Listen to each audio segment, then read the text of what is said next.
the following day, I had a small airplane at the time, and so my wife and Herbert and we climbed in the airplane, and we flew over to Los Angeles. And then the following day after that, they'd set up a time for us to meet Master, which was going to be in the late afternoon.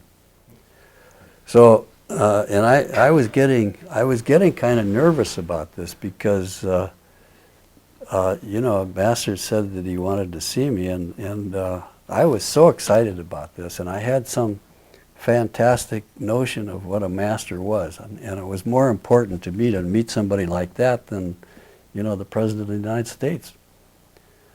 And I thought, well, you know, he's going to find out all my secrets, all the bad things I did in my life, and you know, the whole record was just going through my mind about that time.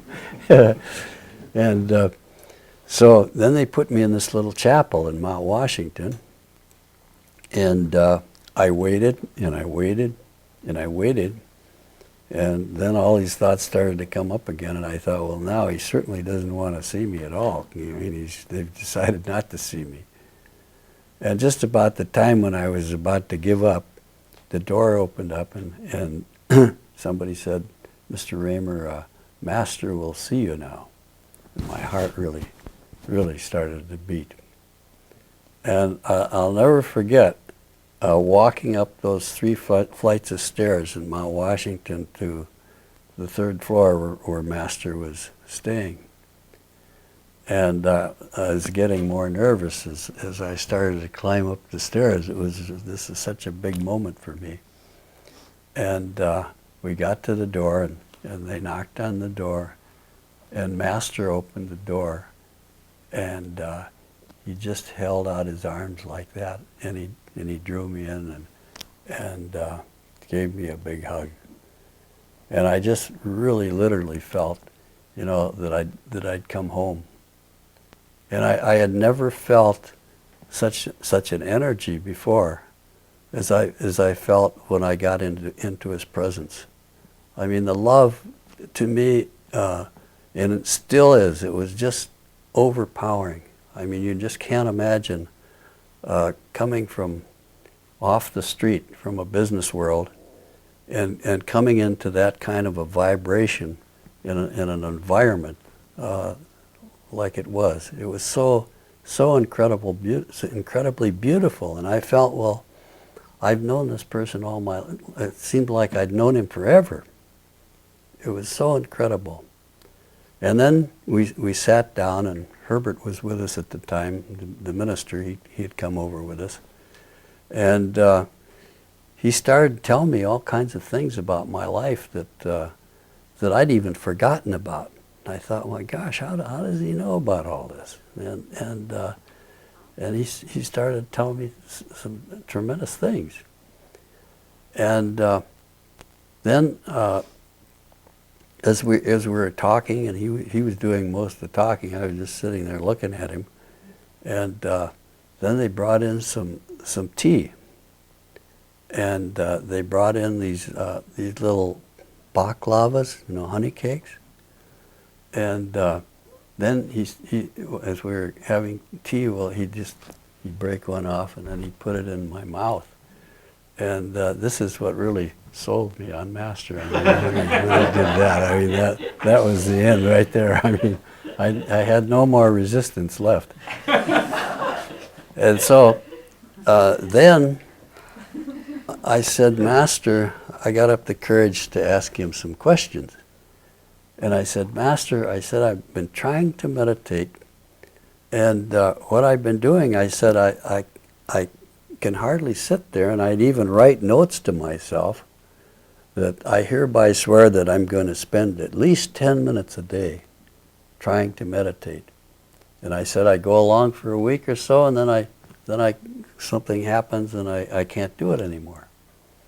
And I said, Master, I really need to know how to do this Kriya Yoga. And then the first thing he did was to change the subject. And he'd go on talking, and I could hardly understand anything he said because he had sort of an Indian accent, but I could understand a lot of it. And so then I asked him again, and again he started to change the subject. And he acted a little bit irritated with me, the fact that I just asked him like that. And so he talked some more, and then I got up my courage and I asked him a third time, Master, can I have this? Can I learn how to do this Kriya yoga technique? And he said, all right. He said, tomorrow morning, 10 o'clock, you get the Kriya. And boy, was I ever excited. I mean, I just can't tell you how. I mean, something really happened to me at that point that really got me excited. And so before I left, he sat me down. He was sitting in a big chair, and I was sitting opposite him. And he made me get down on my knees, and he held my hand. And then he started to repeat the names of the masters. Oh, Heavenly Father, Jesus, Babaji, and Lahiri Mahasha, Sri Yukteswarji, and so forth. And he just kept doing that over and over and over and over. I thought he was going to, I never thought he was going to stop. He probably did it for about 5 minutes. And as he was doing that, I would really feel this energy. It was a strange energy, and I didn't understand it because, this was my first experience with anything like this.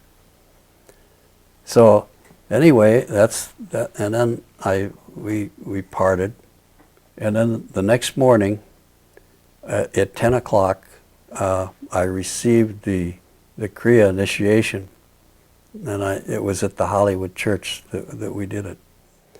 So. We went back to the hotel, and I'd heard that, well, yogis are supposed to face east when they meditate. So I went to a lot of trouble to figure out which way is east, and then I put a blanket over the chair because I had heard that you have to be isolated from the earth currents to be able to properly meditate. And finally I got situated on that chair, and I faced the east, and I got my spine straight, like they teach you in the books, and I started to practice this Kriya yoga technique. And as I was doing this, all of a sudden I felt something just break loose at the base of my spine, and this energy just started to come up. It felt like a snake coming up to my spine and hit my forehead, and everything just opened up. It was just like seeing that light up there. And what happened is I fell off the chair, and I started crying and laughing and so forth, and I thought, oh my God, this is what I've been seeking. This is what I've been looking for. How stupid of me to think that I could find it in a teaching or in a book or from another person. I mean, it's right here.